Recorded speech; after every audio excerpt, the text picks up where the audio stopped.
Nestor, bakit daw ni-reject ng NFA ang mga palay ng ilang magsasaka dyan sa Bulacan? Ano ba yung planong gawin ngayon ng mga magsasaka sa kanilang mga palay? Magandang tanghali, Ella. Ayon sa NFA Bulacan, humingi nga sila ng paumanhin dahil sa nangyari doon sa hindi nila pagbili ng palay sa mga magsasaka, dahil kailangan silang maging maingat sa pagbili at isinasaalang-alang din kasi nila na huwag silang makapagbenta ng mga bigas na may halong insekto.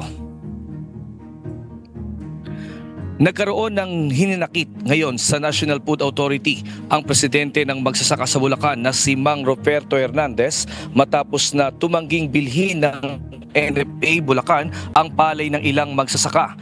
Ayon kay Mang Roberto, maraming magsasaka sa probinsya ang hindi nakapagbenta ng palay sa NFA matapos itong ma-reject dahil sa kuto. Ako, naghihinakit sa NFA. Bakit hindi ka maghihinakit? Palay namin, Marso pa hanggang ngayon. Nakakita ng ilang kuto, ayaw, reject na. Dahil nakita ng kuto, reject na. Ari ka lang nga naman ng sasakyan, paano pa yung babayad mo?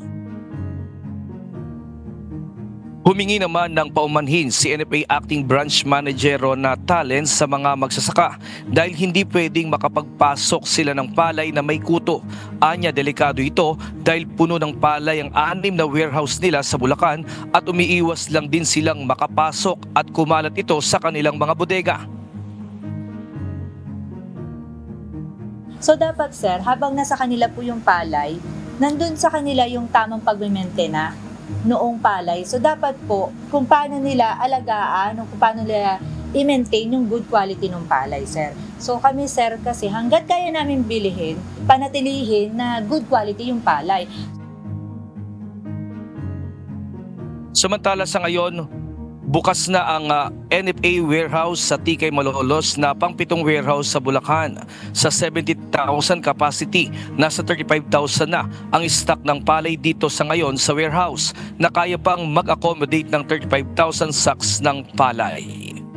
Ella, dito nga sa warehouse ng Tikay sa Malolos ay dumating na rin nitong June 10 yung pangako ni Pangulong Marcos na magkaroon ng isang truck na magagamit ng NFA na panghakot sa mga palay ng mga magsasaka dito sa Bulacan, at nang sa gayon ay makakatulong ito para makabili ng palay sa mga magsasaka lalo na ngayong third cropping period kung saan inaasang ani ang mga magsasaka dito sa Bulacan sa buwan ng July hanggang August.